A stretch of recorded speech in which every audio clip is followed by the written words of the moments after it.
Hello students. तो आज की अपनी इस मैथ्स की क्लास में हम समझने वाले हैं मैथ्स के एक चैप्टर परिमाप के बारे में। परिमाप होता क्या है? परिमाप को हम अंग्रेजी में कहते हैं पेरीमीटर।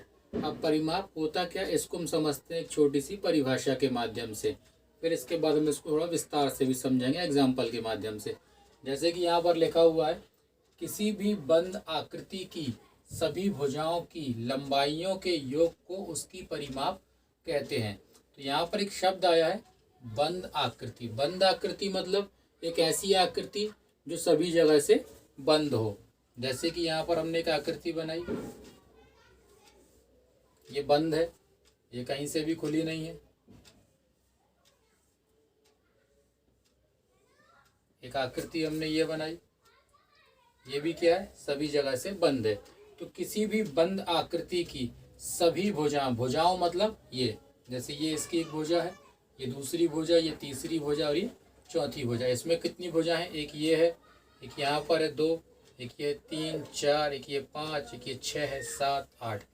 इस प्रकार से अपन देखें तो किसी भी बंद आकृति की सभी भुजाओं की लंबाइयों के योग मतलब टोटल, उसके जोड़। तो जब भी हम किसी चीज़ का परिमाप निकालते हैं तो परिमाप कैसे निकालते हैं?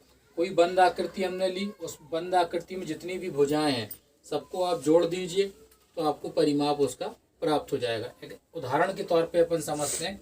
मान लो ये कोई आकृति जिसको हमने नाम दे दिया A B C D। अब इसकी अलग अलग भुजाएं अपन देखें। मान लो इस वाली भुजा की लंबाई है 3 सेंटीमीटर, इस वाली भुजा की लंबाई है 4 सेंटीमीटर, इसकी लंबाई है 3 सेंटीमीटर और इसकी लंबाई हमने मान ली 2 सेंटीमीटर। तो इस वाली भुजा का, इस वाली आकृति का परिमाप कितना कहलाएगा? इन सबको जोड़ दीजिए आप। 3 + 4 + 3 + 2 मतलब 3 और 4 7, 7 3 10 और 2 12। तो इस वाली आकृति का परिमाप हो गया 12 सेंटीमीटर। यदि ये सेंटीमीटर में दिया है तो इसका आंसर 12 सेंटीमीटर होगा, यदि ये मीटर में दिया तो इसका आंसर 12 मीटर हो जाएगा। अब जैसे इस वाली आकृति को देखिए, मान लीजिए इसकी लंबाई 2 है, इसकी भी लंबाई 2 है, इस वाली भुजा की लंबाई 1 है, इसकी लंबाई 3 है, इसकी 2 है, इसको भी हम 3 मान लेते हैं, इसको 1 मान लेते हैं और इसको हम 2 मान लेते हैं। तो अब इस वाली बंद आकृति का परिमाप कितना होगा इसको अपन जोड़ लेते हैं। यहाँ पर, यहाँ से शुरुआत कर लेते हैं। यहाँ से ये हो गया 2, फिर ये वाला 2, फिर ये 1, फिर ये 3, फिर ये 2, फिर ये 3, फिर ये 1 और 2। सबको जोड़ लीजिए। 2 और 2 4, 5 और 3 8, 8 2 10, 10 और 3 13 और 1 14 और 2 16। तो इस वाली आकृति का परिमाप कितना हो गया? 16 सेंटीमीटर। समझ में आ रहा होगा आपको कि किसी भी बंद आकृति की सभी भुजाओं की लंबाइयों के योग को उसकी परिमाप कहते हैं। तो यहाँ पर कुछ एग्जाम्पल के माध्यम से हमने समझा। अब इसके बाद अपन अलग अलग प्रकार की आकृतियों के परिमाप कैसे निकालते हैं इसके बारे में समझेंगे। तो सबसे पहले हम समझते हैं पहली आकृति त्रिभुज के बारे में। त्रिभुज की परिमाप, पेरीमीटर ऑफ ट्रायंगल। किसी भी त्रिभुज की परिमाप को ज्ञात करने के लिए उसका एक सूत्र होता है। तो सूत्र क्या होता है? त्रिभुज की परिमाप बराबर त्रिभुज की सभी भुजाओं की लंबाइयों का योग। मतलब यदि किसी त्रिभुज की परिमाप हमें ज्ञात करनी है तो हम क्या करेंगे, उस त्रिभुज की जितनी भी भुजाएं हैं, मतलब त्रिभुज है तो 3 ही भुजाएं होंगी, तो त्रिभुज की तीनों भुजाएं जो दी गई हैं हमें, उन तीनों की लंबाइयों को हम जोड़ देंगे तो हमें इसका परिमाप ज्ञात हो जाएगा। एक एग्जाम्पल अपन देखते हैं। मान लीजिए कोई त्रिभुज हमें इस तरीके से बना हुआ है, जिसकी इस वाली भुजा की लंबाई है 6 सेंटीमीटर, इसकी भी लंबाई है 6 सेंटीमीटर और मान लेते हैं इसकी लंबाई है 7 सेंटीमीटर। तो इस वाले त्रिभुज का परिमाप हम कैसे ज्ञात करेंगे? सूत्र यही लगेगा, त्रिभुज की परिमाप बराबर सभी भुजाओं की लंबाइयों का योग। तो पहली भुजा कितनी है? 6 सेंटीमीटर, दूसरी भुजा भी 6 सेंटीमीटर, तीसरी भुजा 7 सेंटीमीटर। बस अब इनको जोड़ दीजिए, 6 और 6 12 और 7 19, तो आंसर आ गया 19 सेंटीमीटर। ठीक है। इसी प्रकार त्रिभुज की यदि मान लीजिए भुजाएं यहाँ पर बदल दें अपन, कोई और हो जाए, तो यहाँ पर भी अपन उनके मान बदल देंगे और सबको जोड़ देंगे।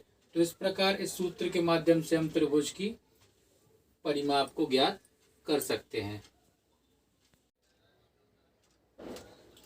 तो अब हम समझते हैं दूसरी आकृति के बारे में। यहाँ लिखा हुआ वर्ग। तो वर्ग क्या होता है कि वर्ग एक ऐसी आकृति को कहते हैं जिसकी चारों भुजाएं एक बराबर होती हैं। ठीक, तो अब हम समझते हैं कि वर्ग की परिमाप कैसे ज्ञात करते हैं। वर्ग को अंग्रेजी में कहते हैं स्क्वायर। तो यहाँ पे लिखा हुआ पेरीमीटर ऑफ स्क्वायर, मतलब वर्ग का परिमाप। तो वर्ग के परिमाप को निकालने का एक सूत्र होता है क्या, वर्ग की परिमाप बराबर 4 गुणित एक भुजा की लंबाई। अब इसको हम चाहें तो सूत्र के माध्यम से भी निकाल सकते हैं और बिना सूत्र के भी निकाल सकते हैं। एक उदाहरण के माध्यम से हम समझते हैं। मान लीजिए हमने यहाँ पर एक वर्ग बनाया। वर्ग किसको कहते हैं, जिसकी चारों भुजाएं एक बराबर होती है। मान लीजिए इसकी लंबाई है 5 सेंटीमीटर, 5 सेंटीमीटर, 5 सेंटीमीटर, 5 सेंटीमीटर। तो अब हमसे कहा गया कि इस वर्ग का परिमाप ज्ञात कीजिए। तो एक तरीका तो यह वर्ग का परिमाप निकालने का क्या कि हम इसकी चारों भुजाओं को एक एक करके जोड़ दें इस तरीके से, 5 धन 5 धन 5 धन 5। तो आंसर क्या मिलेगा, 5 5 10 5 15 5 20 सेंटीमीटर। एक तरीका तो ये हो गया कि चारों भुजाओं को आप एक एक करके जोड़ दीजिए, आपको आंसर मिल जाएगा। दूसरा तरीका क्या होता है इसकी परिमाप निकालने का, हमें पता है कि वर्ग की चारों भुजाएं एक समान होती हैं, तो हम किसी भी एक भुजा को ले लें और उसमें 4 का गुणा कर दें तो भी वही आंसर मिलेगा हमें। जैसे कि हम यहाँ पे सूत्र में मान रखते हैं, वर्ग की परिमाप बराबर 4 गुणित, तो ये 4 तो सब जगह आएगा क्योंकि ये सूत्र में है, और एक भुजा मान लीजिए वो भुजा कितनी है, 5 सेंटीमीटर है। अब 4 का 5 में गुणा कर दीजिए, आंसर आ जाएगा 4 पंचे 20 सेंटीमीटर। ठीक है। तो यहाँ पर आप वर्ग की जो भी भुजा दी गई है, 5 सेंटीमीटर, 10 सेंटीमीटर, 1 सेंटीमीटर, जो भी भुजा लिखी हुई है, आप उस भुजा का मान यहाँ पर रख दीजिए, उसकी लंबाई को यहाँ लिख दीजिए और उसका 4 से गुणा कर दीजिए, तो आपको जो भी है उसकी परिमाप आपको प्राप्त हो जाएगी। तो इस प्रकार हम इस सूत्र के माध्यम से वर्ग की परिमाप को ज्ञात कर सकते हैं। तो हम समझते हैं अपनी अगली आकृति के बारे में, आयत के बारे में। यहाँ लिखा हुआ आयत की परिमाप। आयत को अंग्रेजी में कहते हैं रेक्टेंगल। तो यहाँ लिखा हुआ पेरीमीटर ऑफ रेक्टेंगल। अब आयत किसको कहते हैं, आयत एक ऐसी बंद आकृति को हम कहते हैं जिसकी आमने सामने की भुजाओं की लंबाइयाँ बराबर होती हैं और उसका प्रत्येक कोण 90 अंश का होता है, तो उस आकृति को हम कहते हैं आयत। तो अब आयत का परिमाप किस तरीके से निकाला जाए, एक तरीका तो वही है कि चारों भुजाओं की लंबाइयों को आप जोड़ दीजिए। ठीक है। और दूसरा तरीका होता है कि आप सूत्र में मान रख के उसका आंसर प्राप्त कर लीजिए। एक एग्जाम्पल के माध्यम से अपन समझते हैं इसको। ये एक आयत है, इस आयत को हमने एक नाम दे दिया ABCD।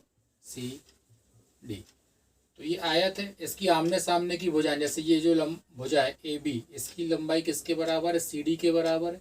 एक भुजा है BC, इसकी लंबाई AD के बराबर है।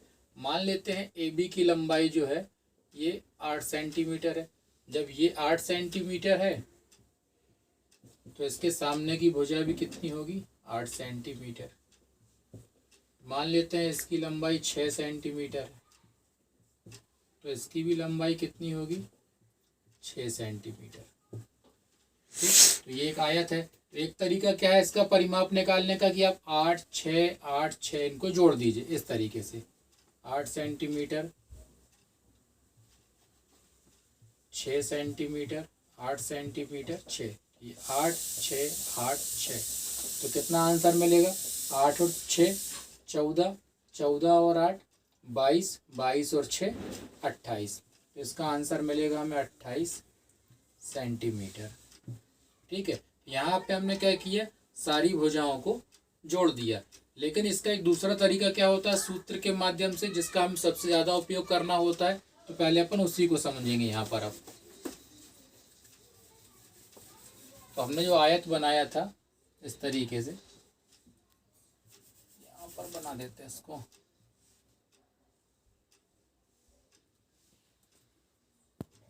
आठ आठ छः,